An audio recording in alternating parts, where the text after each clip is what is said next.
I am Dr. Subhendu Adhikari, Principal Scientist of Central Institute of Freshwater Aquaculture, Bhubaneswar. I am presenting the slides and this topic from our Regional Research Center, Rohda, Kolkata.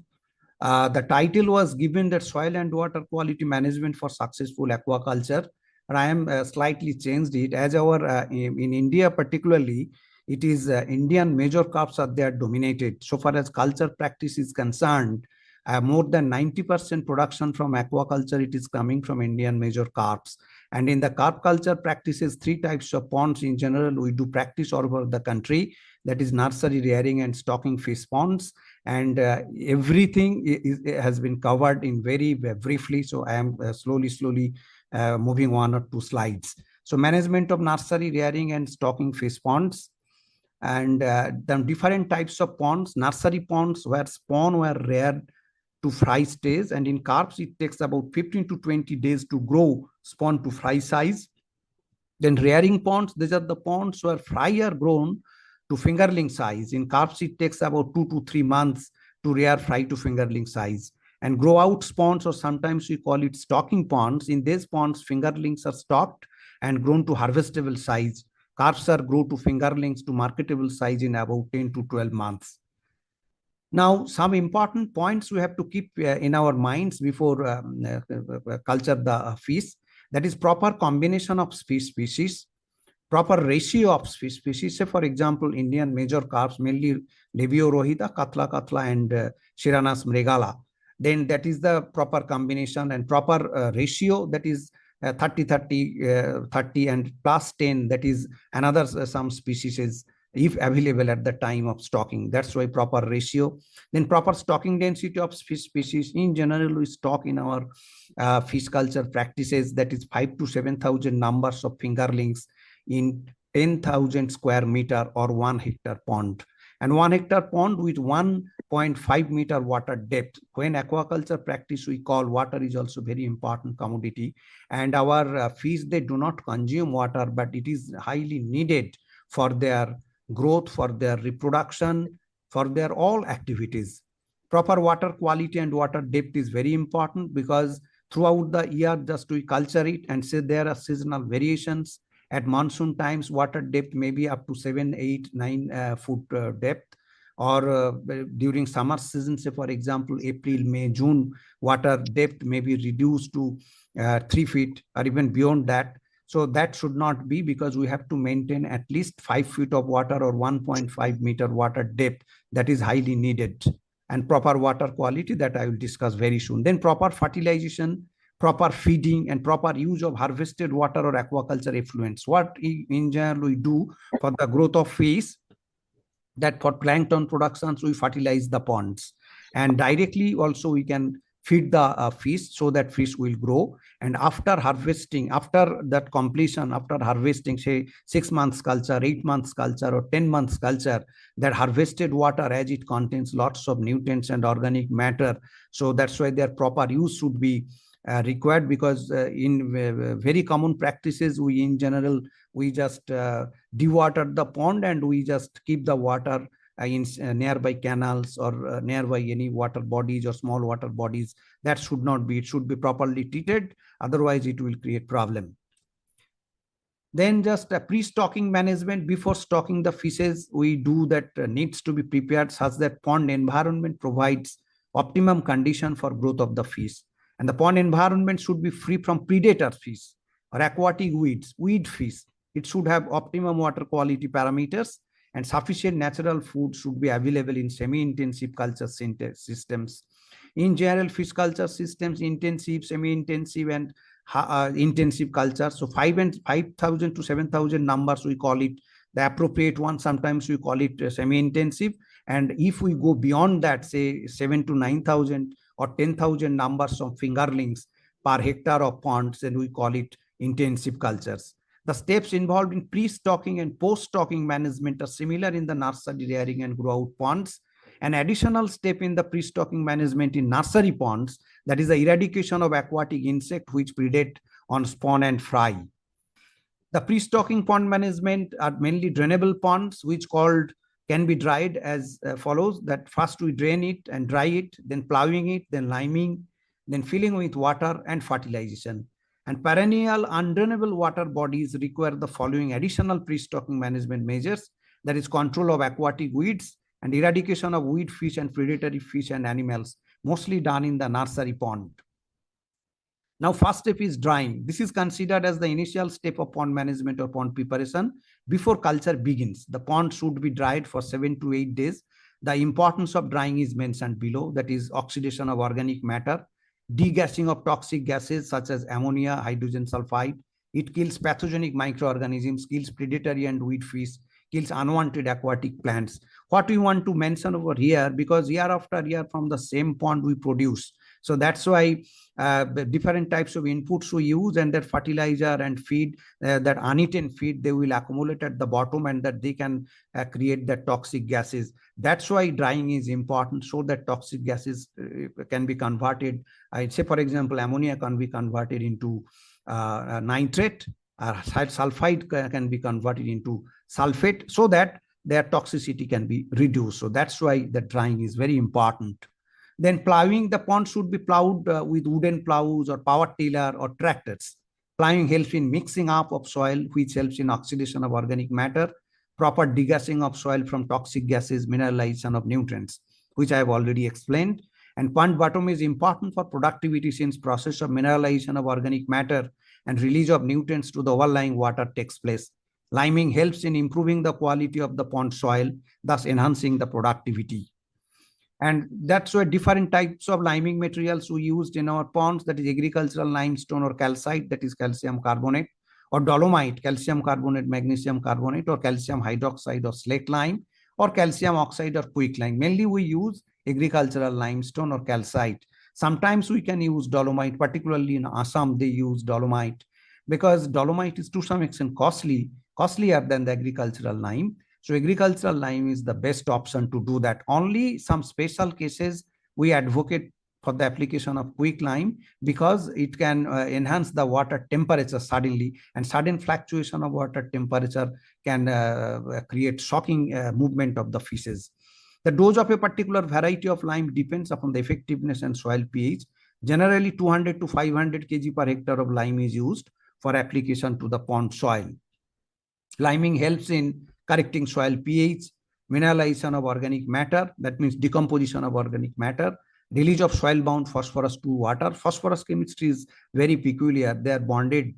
They may be present at iron phosphate, calcium phosphate, aluminum phosphate. So they are strongly bonded. They are not released easily, but liming helps that to some extent release that phosphorus into the overlying water. Then disinfection of the pond bottom. These are the rules of limings. Then eradication of predatory and weed fish. Predatory fish severely affect survival of fish, primarily in nursery and rearing ponds. Weed fish compete with stocked fish for food, space, and oxygen, and result in reduction of production of desirable fish. Common predatory fish are marls, that is snakeheads, catfishes such as olaguattu, Clarias batroca, Cetropenastis fossilis, Ompok pabda, etc. Other fishes. Weed fish include Puntias, Barbas danio, then Apollochelias, Anabas, etc. The control of predatory and weed fish can be done from different stages, from different practices. One thing is Derris root powder. Its active ingredient is rotenone. It is a contact poison, lethal to other organisms also, such as zooplankton, benthos, and insects. And dose of that rotenone or the root powder is 4 to 20 ppm milligram per liter. Powder is mixed thoroughly with water and sprayed all over the pond. It is effective only on sunny days when the temperature is above 25 degrees centigrade. It is less effective in cold water. Then Mahua wild cake can be used. This active ingredient is saponin. It causes lysis of the RBC, that is red blood corpuscles, and kills fish, frogs, snakes, turtles. And dosage is 250 kg per hectare. The cake is soaked in water for 2 to 3 hours and applied all over the pond. And detoxification takes about 25 days, because as it contains saponin, saponin is poisonous. That's why its poisoner effects must be removed within 3 weeks. The toxicity can be reduced to 10 days through aeration and application of oxidizing agents. We can reduce the period from 20 or 25 days to 10 days by the application of aeration and oxidizing agents. The other less widely used fish toxicants of plant origins are tea seed cake. The dose is 60 ppm. ppm means milligram per liter. And tamarind seed husk, that is 50 to 100 ppm. Any one of our thing, that is powder, that mohua oil cake, rotenone mohua oil cake, then tea seed cake or tamarind seed cake, as per the availability to the farmers, anyone can be used. Then stocking, nursery rearing and stocking pots are stocked with spawn fry fingerlings respectively.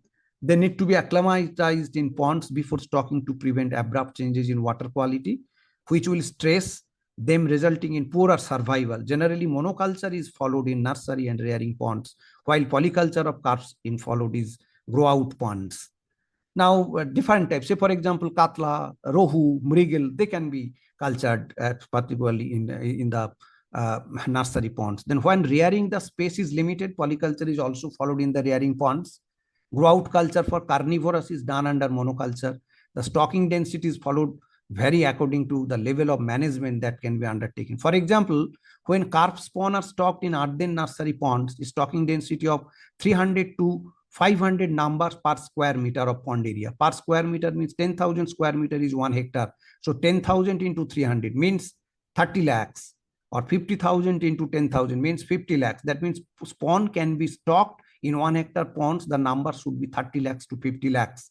While stocking densities of 1,000 to 2,000 numbers per square meter followed when they are stocked in cement tanks, where higher level of management is followed. Means while we stock the spawn in a nursery pond, their stocking density can be varied. It can be 30 to 50 lakhs per hectare area if it is earthen pond, and it can be more than that, at least 10 times more if it is cemented tanks.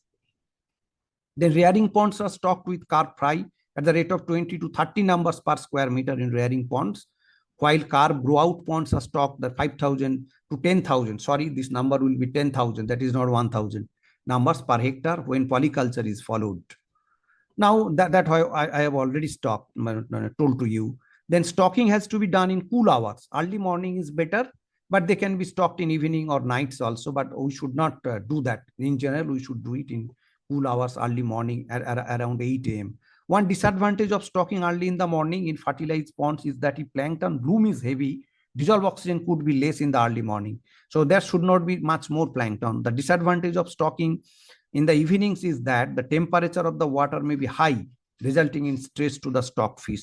So these aspects should be taken care of while stocking ponds with spawn, fry, or fingerlings. This is important. Then these are different parameters individually we can use for individual purposes. I am not going through. I am coming to directly that fertilization measures for carp culture. Here I am talking that carp culture means that is mainly for stocking ponds. You see that left side of the slide, this is a very old slide. In Jingaran book, you will get it, that available nitrogen, available phosphate, and organic carbon percentage. And in the middle, I have written that low, medium, and high. And in the right side, that is nitrogen, phosphorus, and dosage of cow dung. You see, three situations can be arisen. That is, if available nitrogen is less than 250 ppm, or available phosphorus less than 30 ppm, and organic carbon less than 0.75%, that pond can be categorized as low fertile pond. And accordingly, the nitrogen dose, then phosphorus dose, and dose of cow dung is recommended. Nitrogen is 200 to 250 kg per hectare per year. Phosphorus is 100 to 125, and cow dung is 20 tons or 20,000 kilo. Then another situation can be occurred, that is 250 to 500 ppm available nitrogen, or available phosphorus 30 to 60 milligram per kg or ppm, and organic carbon, that is percentage, that is 0.75 to 1.5%. Then that soil we call it medium fertile soil, and at that time nitrogen, phosphorus, and dosage of cow dung recommendation is less, that is 150 to 200 kg per hectare per year nitrogen, phosphorus 75 to 100, and dose of cow dung is 15 ton or 15,000 kg.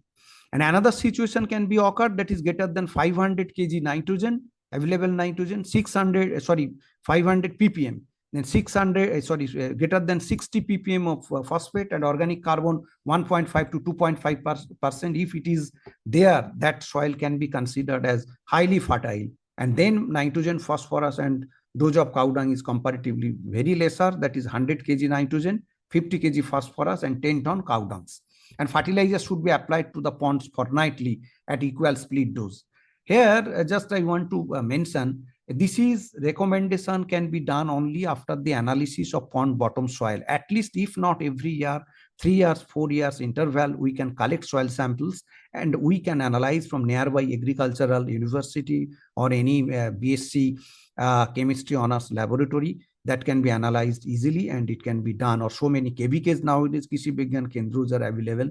Even I also do from here if I get the soil samples, and accordingly we do follow this. But there are so many cases. I know that our unfortunate functions of the every corner of the country, they do not have that opportunity to analyze of their pond soil. So that's why there one thumb rule I always suggest to my farmer friends, that you can use for the plankton production of the nitrogen 100 kg, phosphate 50 kg, and 10 ton cow dung. Even sometimes I get objection that cow dung is not available nowadays. Lots of farmers, they are just selling the cows, it is not available. So then 5 ton is also all right, that is no problem. Then question comes that 100 kg nitrogen I have told. Now I have not told any fertilizers name. For 100 kg nitrogen, we require 200 kilo urea, because in general urea from our farmers, they get subsidy and it is also available in the every corner of the country. So that's why urea. So urea is 200 kg. Then phosphorus, that is 50 kg. 50 kg if we use single superphosphate contains 16% phosphate. So that's why 50 kg means 300 kg single superphosphate SSP per hectare pond per year. Just keep it in mind, or maximum for 10 months, and 10 tons or 5 tons of cow dung as per the availability. Then this here I have given this with CNP, carbon, nitrogen, and phosphorus. So carbon, that is 10 tons, then phosphorus, nitrogen is 100 kg and phosphorus is 50 kg. You see, always there is a ratio of nitrogen and phosphorus, that's 2:1. 2 bhag nitrogen, 1 bhag phosphorus. So it gives very good production of plankton, because plankton body composition, they mainly require carbon and to some extent nitrogen and phosphorus. That's why these doses are optimized, and it has been evolved through lots of experiments during 60s and 70s in our country. Our predecessors, they have done it. So 10 ton but 10,000 kg cow dung in 20 installments per hectare per 10 months. We just, I was telling, if it is 10 months, for example, our culture practices, then just we can, how many times we can apply in a month? There are 2 ways.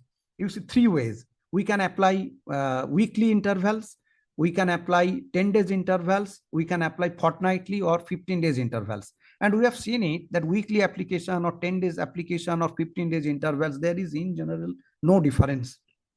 That's why we suggest 15 days intervals. So if it is 15 days intervals, then in a month we have to apply twice. And if it is culture for 10 months, 10 months means 20 installment or 20 times we have to apply. That is the thing here, reason in a very easy way. That's why 10 ton cow dung in 20 installments per hectare ponds. If your pond size is less, this will be less. If your pond size is bigger, this will be, amount will be more. Then 200 kg urea in 20 installments per hectare per 10 months, which I have already told. Then 300 kg single superphosphate in 20 installments per hectare per 10 months. Here I want to mention that if we apply twice in a month, so then 10,000 kg cow dung, 10,000 kg cow dung divided by 20, it will come 500 kg per installment. And 200 kg urea per installment, it will come just 10 kg urea. And 300 kg single superphosphate, it will come 15 kg single superphosphate. So for once, suppose today is Thursday. If we apply today 500 kg cow dung, then in the next Thursday, means next week, we will apply 10 kg urea and 15 kg single superphosphate. And then next Thursday, we will again apply cow dung 500 kg. And again, next Thursday, we will apply 10 kg urea and 15 kg single superphosphate. Means month mein 4 bar, monthly 4 times. That is twice cow dung and twice single superphosphate and urea. That is the best practice for production of very good quality of planktons throughout the year. Now, there are some complaints also we received that such single superphosphate is not available in the market. Then we advocate if it is DAP is available, that is at 300 kg per hectare per 10 months, we can apply it. DAP is to some extent costlier compared to than single superphosphate. And if we apply DAP, then urea will be reduced from 200 kg to 100 kg, because DAP also contains 16 to 18% nitrogen. That's why the dose will be reduced.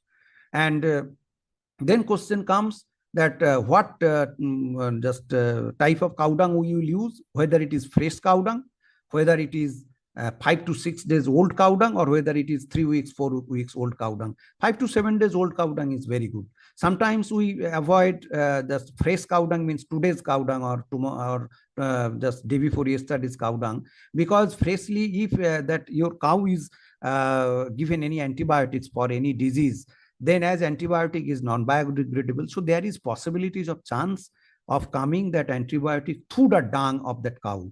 So that's why we stage just okay, wait for 5 to 6 days, not more than that, because if it is more than that, then nutrients will be lost through evaporation or volatilization or through leaching, because if we keep it in a pond. So that is the point. So that's why best cow dung is 5 to 7 days, and the best application of cow dung is we can apply the cow dung, that is 500 kg. We can keep it in a cement cistern or any den prepared nearby the pond, and we can mix it with the available pond water, or if possible, if we get some urine of cow, so we can mix it, and we can just make it a slurry and keep it as it is for 3 to 4 days. And then if we apply, then decomposition of cow dung will be more, and plankton will be come very quickly. And in doing and urea and super, we can apply at broadcasting, or also we can dissolve it in a bucket and we can apply it. There is no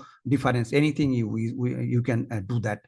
And if very much green color persists in the pond, then stop one installment use of fertilizers, because in doing so, maybe after 2 months or 3 months, maybe high green color can come. High green colors is the indication of eutrophication, that luxurious presence of nitrogen and phosphorus. So they will create some dissolved oxygen problem, which is #1 requirement of the fish in the pond.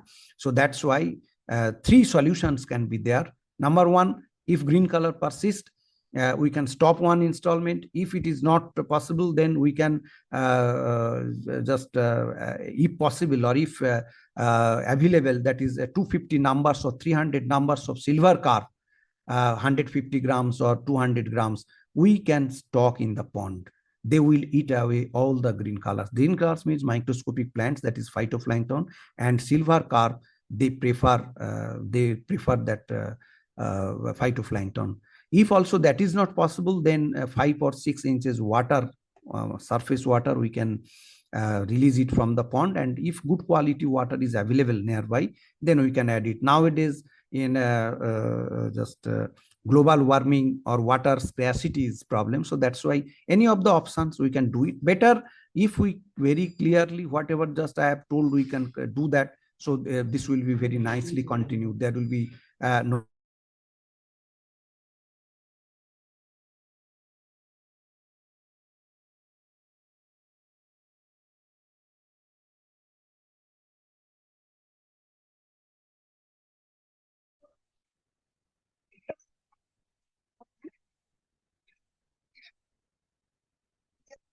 Hello?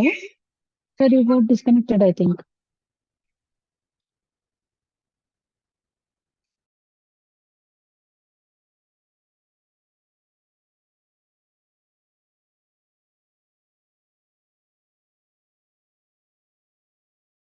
Hello?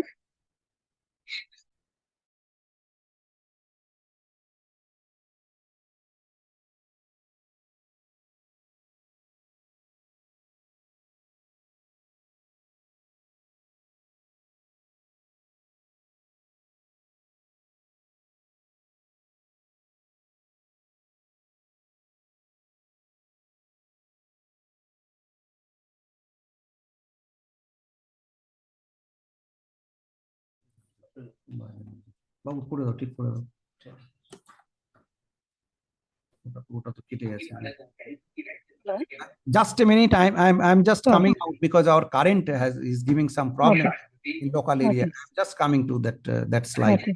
Okay. Please bear with me. Mm-hmm.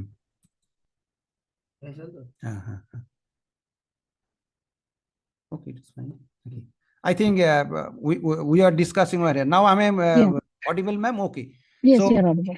that's why the zinc sulfate, I'm talking just what is on the measurement. So the available nutrients present in the sediment. So I will suggest to the farmers that don't go for using any micronutrients without analyzing your zinc or cobalt or manganese in your soil.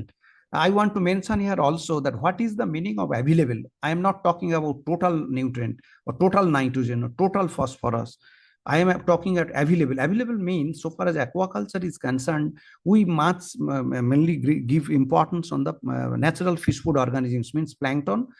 Plankton means phytoplankton and zooplankton. And these nutrients, they help to produce planktons, because fish, they do not consume that nitrogen phosphorus directly, unlike feed. So that's why this is important. So we should analyze, because the water soluble form, exchangeable form of any nutrient, maybe macronutrient or micronutrient, they are called available.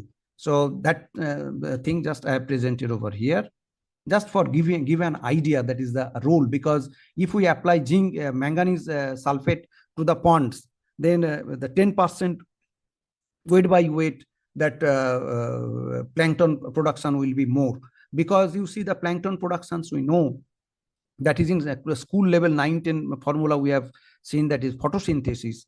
That is, we use the 6CO2 plus 12H2O, then a arrow, then C6H12O6, that is glucose or carbohydrate, plus 6CO2 and plus 673 kg of energy. And in the arrow place, that is chlorophyll, that is pigment, and as well as the sunlight presence. These are very important. And the chlorophyll, that in chlorophyll, magnesium is one of the component.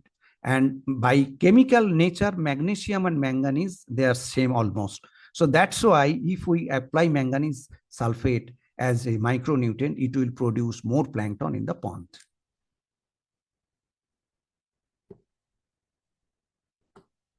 Kundan. अरे auto हो गया है क्यों? Slide moving.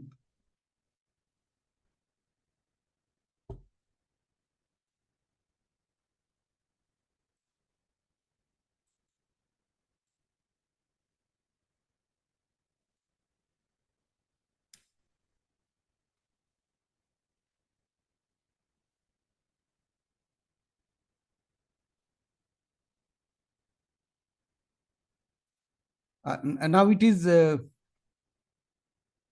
now I am showing biofertilization with azula in fish ponds. Ma'am, it is yeah. It's black screen. Last Let's screen. move to the next slides. That is micronutrient. No, it's completely black. I think it's taking time to load or what. ঠিক করে দাও, ওটা ওখানে এ হয়ে গেল আবার বাবু, move হচ্ছে না, না মুভ হচ্ছিল না, একটা কেটে দাও না, এটাই তো জিজ্ঞেস করে দাও, মুভ যাওয়া না, ওই আটকাচ্ছে তো, ওটা কি জিজ্ঞেস করবো? Yes, I can see now. ও তাই তো, ব্যাক করি, okay ma'am, now I am coming Azolla. Azolla in general, we have conducted experiments in our institute. Azolla is having with Anomina azuli, just they can directly consume the nitrogen from the atmosphere.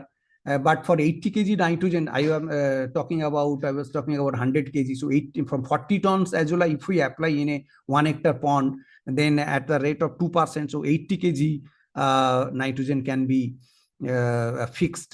But there will be too much organic matter development, and there will be dissolved oxygen problems. That's why we do not suggest to apply Azolla 40 tons per hectare per year.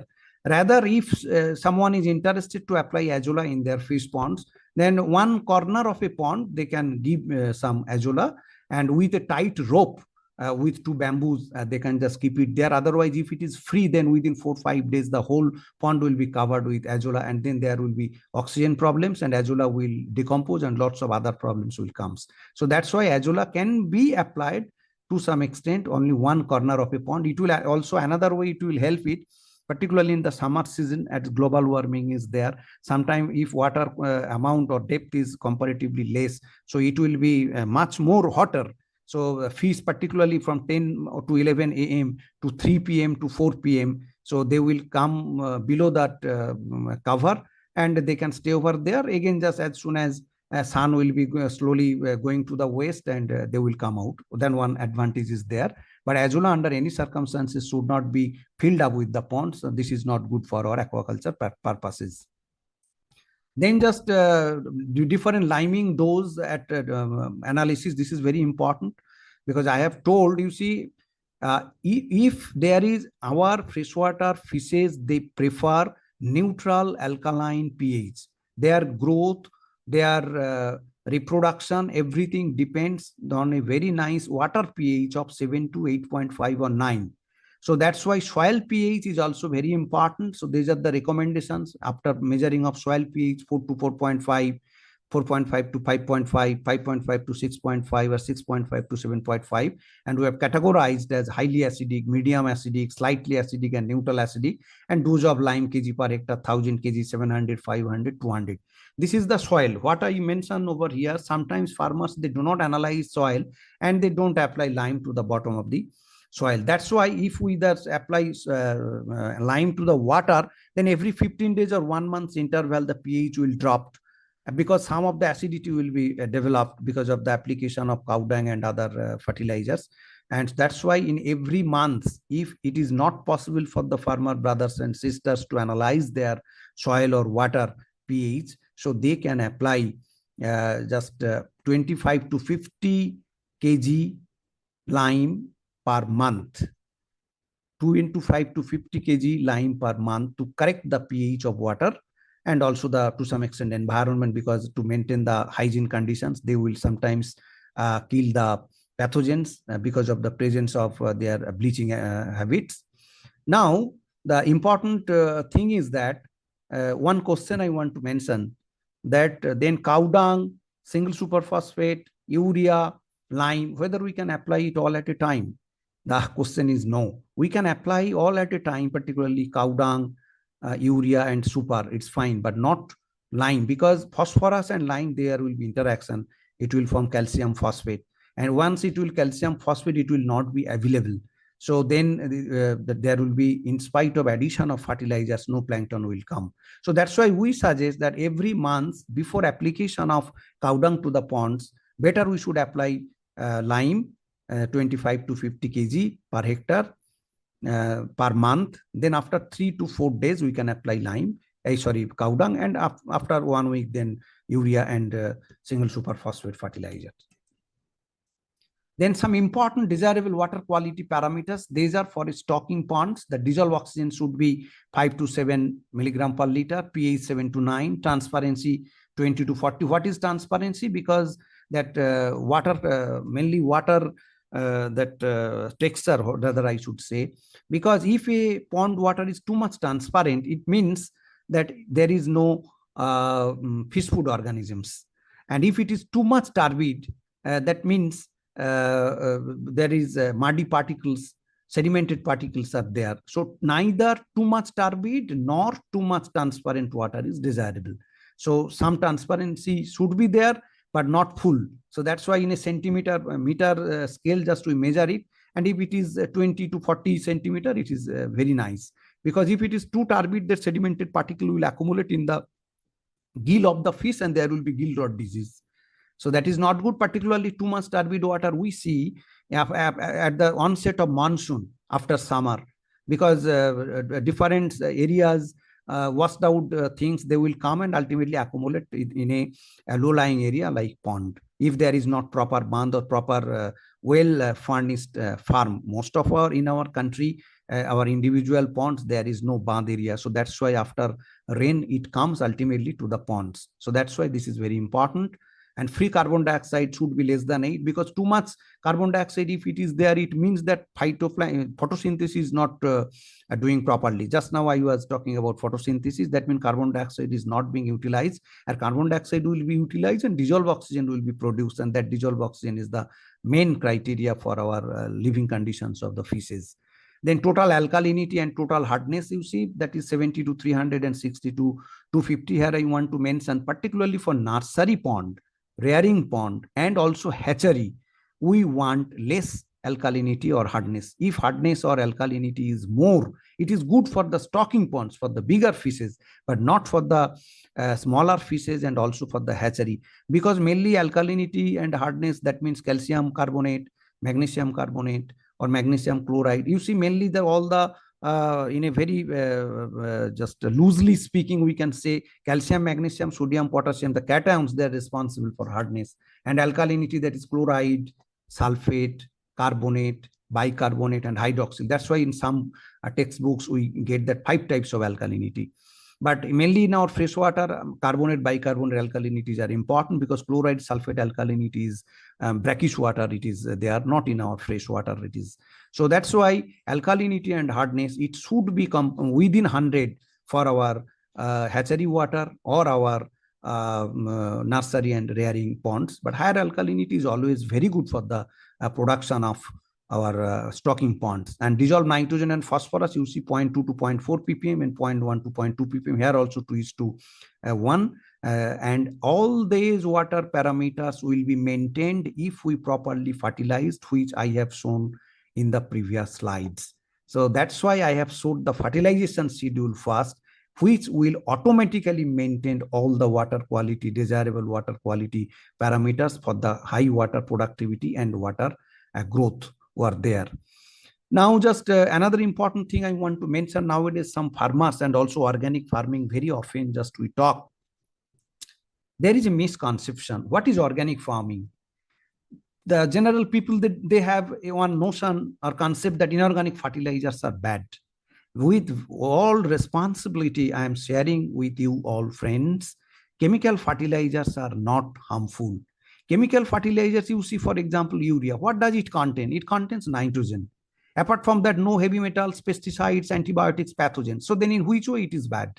Exactly, single superphosphate, it contains phosphorus. So pesticides, heavy metals, toxins, pathogens, those who are harmful. And what is organic product? The European concept is that the product which is ultimately we are marketing, it should be free or within permissible limit as per World Health Organization or FAO, Food Agricultural Organization. They have set some limits. It should be within that, so that the consumption, the human being, they do not have any problem. So that is called organic product. Organic product always doesn't mean that we will not apply any inorganic fertilizer, because it doesn't contain anything wrong things. Only problems if we overuse it. And you see, the overuse of fertilizers, they can create all the problems. For example, a roti or chapati, I take, for example, 4 or 5 chapatis in the night. Now, if I consume 10 chapatis along with some curries, for example, chicken or mutton, and in the next day morning, if diarrhea occurs, then who one is responsible for diarrhea? Is it chapati responsible or is it chicken responsible? No, overeating is responsible. That's why over fertilization is not desirable. Over fertilization is bad. This is, keep it in mind, because this is, our soil health is very important, and organic plus inorganic is the best combination to maintain the health of the soil, because the land may be changed to another hand. Somebody can sell it and somebody has purchased it. So मालिकाना change हो सकते हैं, लेकिन land तो same ही है ना, तो उसका हेल्थ मेंटेन तो हमारा करना पड़ेगा. That is very important. So that's why just I talked this thing. But for them, those who are not interested to apply any chemical fertilizers to their ponds, they can apply. You see, we need nitrogen. Now with protein का main constituent in nitrogen. Any one, say for example, oil cakes, any oil cake, say it is mustard oil cake, say it is groundnut oil cake, say it is sunflower oil cake, any oil cake, because it contains nitrogen. Then one carbohydrate source, maybe it is rice bran, maybe it is rice polish, maybe it is wheat polish, wheat bran, maybe it is broken biscuits, maybe it is cooked rice, all these things. Any one of them is required. So 10 kg any nitrogenous oil cakes, 10 kgs of any carbohydrates, and then 2 to 3 kgs of molasses, bad quality molasses, black quality of molasses. And then we can apply some yeast powder, say 250 grams. Then we mix it for 4-5 days and we can apply to the ponds, and it will grow our planktons. So sometimes farmers, they call it that juice. So that practice also can be done. You see, while we apply in that way, it will help to produce our planktons. But these are also the plant that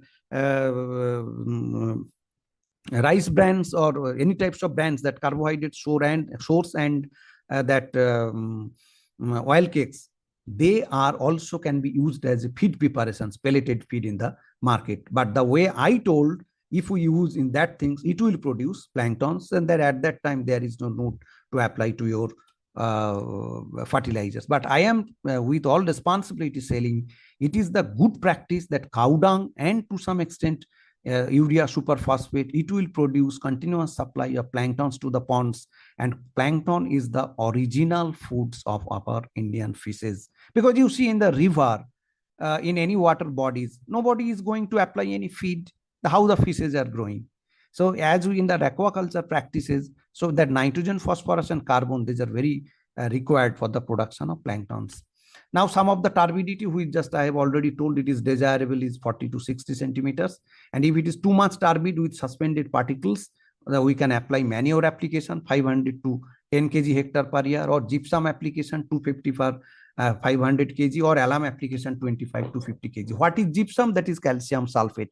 You see, calcium sulfate, though it is a very good source of calcium, it is not a liming material. Please keep this thing in mind. Then ammonia, you see, the way I have told, if we use in that way, there ammonia will not be generated. But in the slides I have written here, because now it is Google search, so many things are coming, which is bad, which is not. It is not possible for everyone to just identify. That's why I have written it. The optimum range is 0.02 to 0.05. But sometimes farmers, they apply sodium chloride of salt at the rate of 1.2 tons to 1.8 tons per hectare. But under any circumstances, sodium chloride should not be applied to fresh water, because the fresh water will be converted into salt water. This is not desirable, because 97.2, 97.7% are our, in the world, our water source is saline. So only 2.5% or less than that is our fresh water. So we do not have any right to convert our fresh water into saline water for the culture or at the sake of fish culture. Sodium chloride under any circumstances we should not advocate to apply in the field. Then in fresh water, it can be also reduced. Formalin application, formalin is also highly cancerous. We should not use formalin. Some farmers I know, they apply to the ponds. No, because you zoology laboratory or some things, because formalin we use just to not to decompose the fishes. You see, there are some areas, particularly in the coastal belt, people are people have had a habit to the dry fish. And for the drying fish, people, they apply just formalin. Formalin is nothing but 6% solution of formaldehyde. It is highly cancerous. My request is nobody should apply formalin to the fish ponds. Biological filter can be useful. Nitrite, it is in general negligible if it is well oxygenated water. If it is there, both ammonia or nitrite, we can apply aerator. It will convert it into nitrate, and nitrate up to 20 ppm is not toxic, so that can be managed. Hydrogen sulfide, in general, we do not, it doesn't develop in the pond, but if it occurs, if it is in temperate countries, sometimes it may occur. So at that time, only water exchange can be useful. In our tropical countries, I have not got any hydrogen sulfide or detected in my 32 years of career that in our fish ponds. And this is water pH, that roughly, this is the trends, that 4 to 6 slow growth. I have told you 7 to 9 is the best, but best for growth is 6 to 9, and 9 to 11. 6 means I have given it, but not for all species. So better is always 7, and very nice, I will say 7.5 to 8.5 water pH. 9 to 11 slow growth, lethal to fish, and 11 is alkaline death point. Calcium carbonate, dolomite, slaked lime, quick lime are the liming materials which can use to combat acidity. You see that lime is having so much beneficial effect. They can correct the pH, they can improve the alkalinity, they can improve the hardness. So liming and cow dung has no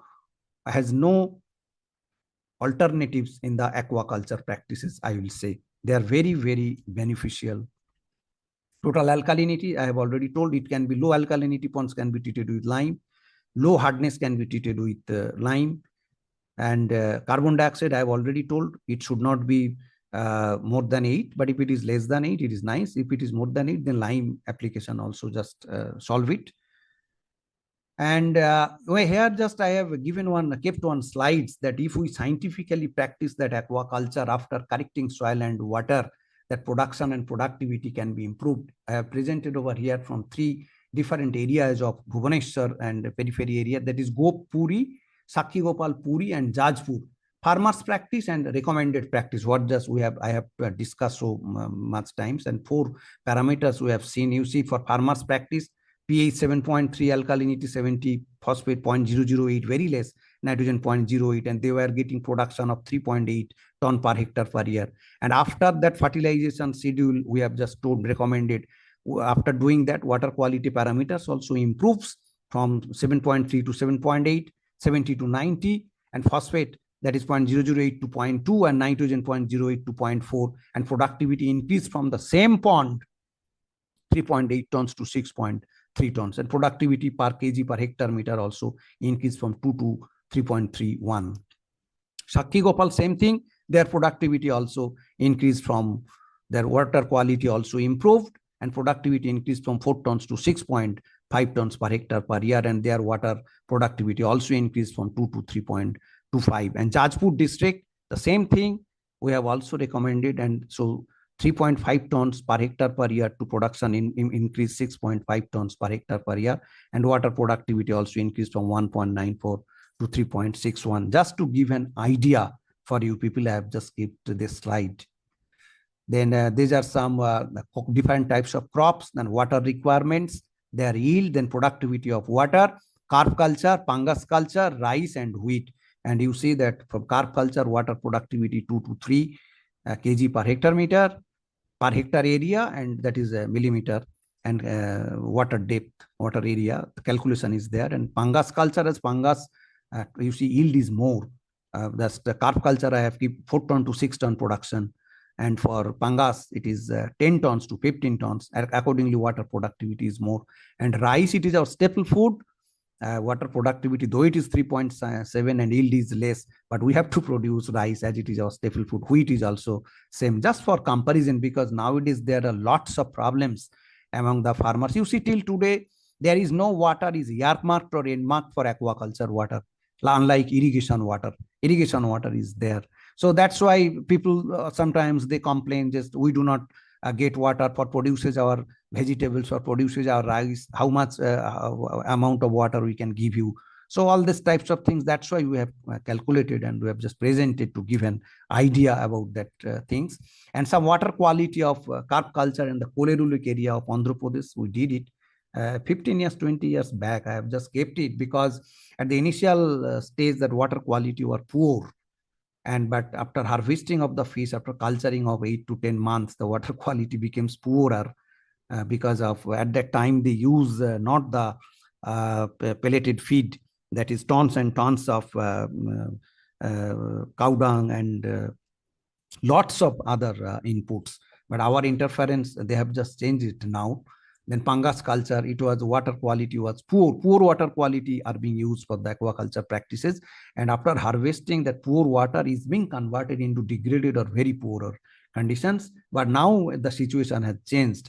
They have listened us, and they are following properly. So that situation has been improved. So this is in brief. Thank you very much for your kind patience, and thank you that Information Center for giving me a chance to present something this.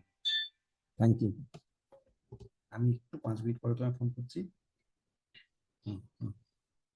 So thank you, madam. Thank you very much. শুনতে পাচ্ছে না বাবু?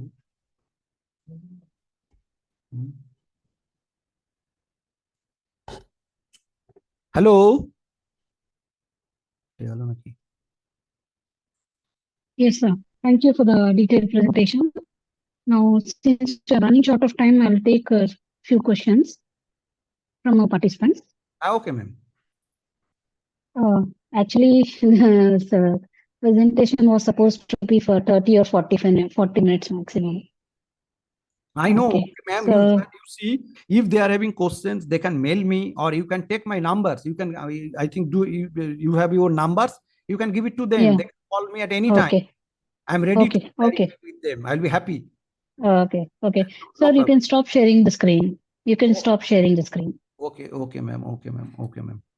So, how often do we need to test the water quality in aquaculture system? If you see just 15 days interval, you can do it. If you are having facilities, if you do not have any facilities, then monthly once also it will give you a picture. No problem. Okay. And what measures do we need to take to control ammonia levels in aquaculture pond? I have already told, if really ammonia generate, the unfortunate thing is that they do not measure. Sometimes I have seen, yes, lots of kits are available and they are not able to know properly. So, but if it is there, then we can just simply use aerators, or we can add some good quality of waters, or you can use some biological filters. But under any circumstances, not sodium salt, or not any formalin. So they can do it. The Okay. ammonia will be controlled. And But I also want to mention over here, madam, if they apply lime to control ammonia, then ammonia toxicity will be more. Under any circumstances, liming should not be advocated for the control of ammonia. okay. Thank you. And how do we manage nutrient levels in the water to support healthy fish or shrimp growth? Madam, please repeat it. I am unable to see. Yeah, How? 1 minute. How do we manage nutrient levels in the water to support healthy fish or shrimp growth? Oh, that just I have just presented, ma'am. In that area, it just first they have to see there how much area is the pond, and that ammonia or other just nutrient levels. I have just told it, that is the fertilization schedule. That is the nutrient levels, and they have to analyze that previous slides, which I have shown one slide for the first slides of carp culture. If they are able to see it for their analysis of the soil, that it will be very nice of the pond bottom soil. If not possible, then that I have already also discussed. So this is the way they will always try to maintain at least 0.2 ppm nitrogen and 0.1 ppm phosphorus in the water, and it will be very nice. There is no need to apply any potassium fertilizer, unlike agriculture, because our water is rich in potassium. Okay. And what strategies to employ to minimize the accumulation of organic matter in aquaculture system?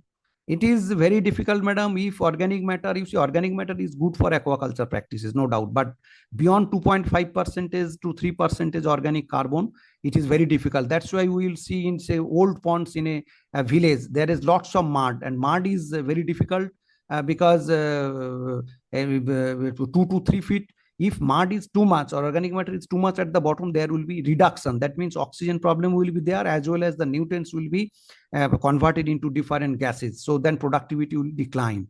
So that's why better is after 2 to 3 years, if some that in a recommended dosage of fertilizer and feed should be applied into the pond. If beyond that, if they apply, because they are having a conception, if they apply more, then production will be more. Not that there will be a carrying capacity of the pond. Beyond that, we cannot apply, because the water or soil, they will not be able to accumulate also these inputs as fertilizer and feed. So that's why measured quality, good quality they can apply. And after applying also that things, if it is accumulates, then after 2 to 3 years we can dry the bottom, or if it is too much accumulation of organic matter at the bottom, then we can remove the pond bottom after dewatering. Thank you, ma'am. Okay. Yeah. And what is the importance of dissolved oxygen levels for successful aquaculture production? Because dissolved oxygen is very important, because it is aquatic animal. So for their living, oxygen is required. If it is 2 to 3 ppm, then there will be lots of problems. With difficulties, they will survive, particularly Indian major carps. That is not, I'm talking about catfishes. I'm talking about Indian major carps. That's why 4 to 5 ppm oxygen should be maintained. So that's why if we apply in a good quality of fertilizers, or that juice, what I have told for the production of plankton, then there will be good supply of oxygen, and it will be beneficial and it will continue it. And if it is too much number of fishes are there, their growth, individual growth will not be 500, 600 grams, not more than that, and there will be oxygen problems, then aerator we have to apply. That's why proper stocking density and correct amounts of nitrogen, phosphorus fertilizers, if we apply, and cow dung, then our oxygen, good quality oxygen will be maintained in the pond. Okay. And how do we address waterborne diseases in aquaculture system? Yes, sir. Kya, madam? How do we address waterborne diseases in aquaculture system? Oh, waterborne diseases, madam, is just mainly if the environment is clean. And the way I have just told, if we do manage, then the chances of diseases will be 90% reduced. I'm telling you, it is guaranteed. Only just if you see that nutrients are much overloaded, organic matter is higher, then pH has been reduced, then pathogen will attack. And then pathogen will come, and then lice, particularly argulas, will occur. So that's why under any circumstances, it is a pond, we have to maintain the healthy system of the pond. So that way we have to manage. Otherwise, if it is just indiscriminately use of fertilizer, feed, and other inputs, whatever available in the medical as a fishery shops, we should not use in the minimum inputs, maximum output is our motto.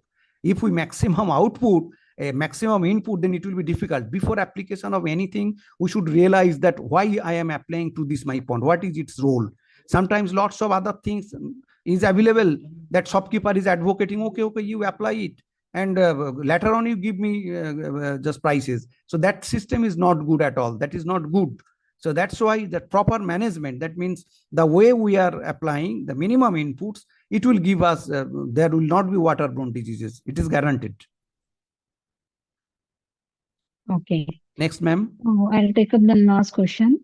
What steps do we need to take to prevent or control the growth of harmful algae in aquaculture system? Madam, farm school. Hello. I'll repeat. Harmful algae. Oh, algae. Algae is, madam, same thing. Just like waterborne disease, it is, we cannot prevent it. We have to very minimum amounts of fertilizers, whatever is recommended after analyzing of soil. If we apply it and proper correct stocking density fish, if we just numbers we apply, then whatever planktons will come, our just fish will just eat it, and there will be no other problems. But if it is indiscriminate use, better many number of use, or just less number of fishes, then there is a chance of production of algae. You simply everywhere our any water body is there, algae is there, because of lots of nitrogen, phosphorus present in that water body. That we have to control. You see, 1960s, 1964, there was no, all our lakes were very nice. Lakes are of Udaipur or in Rajasthan, lakes of Kashmir, they were not polluted, but now they are polluted, they are greenish, they are full of algae choked, algae mat, because of that indiscriminate use of fertilizers or nitrogenous, and ultimately just it has been accumulated in the lake, and first it was saturated in the pond bottom, lake bottom soil, and once lake bottom soil is saturated, means they are unable to accumulate the nitrogen, phosphorus more. That's why they were present in the water phase, and then algae comes. So that should not be done. Very corrective measures of fertilizer or feed applications, as well as corrective measures of in proper ratio of fish we should stock, and we feed it properly. So then there will be no chance. Okay. Thank you, ma'am. Okay, before we end, we have Ms. Maithili on Zoom. If you would like to ask any questions, Ms. Maithili, you can unmute yourself and ask your question if you have any. Or you can post in the chat box also. No, madam, no message is there. Yeah, I'm just checking. Okay, sir. So I don't see any more questions from our participants. So now we have come to end of question round. On behalf of agricultureinformation.com, we'd like to thank you for a very detailed presentation and answering all the questions. And we also like to thank all the participants for joining this meeting. The meeting will now be closed. Thank you, madam. Thank you very much for giving me a chance to share some of my thoughts within this short period. Thank you. Thank you very much. You're most welcome, sir. Thank you so much. Thank you, ma'am.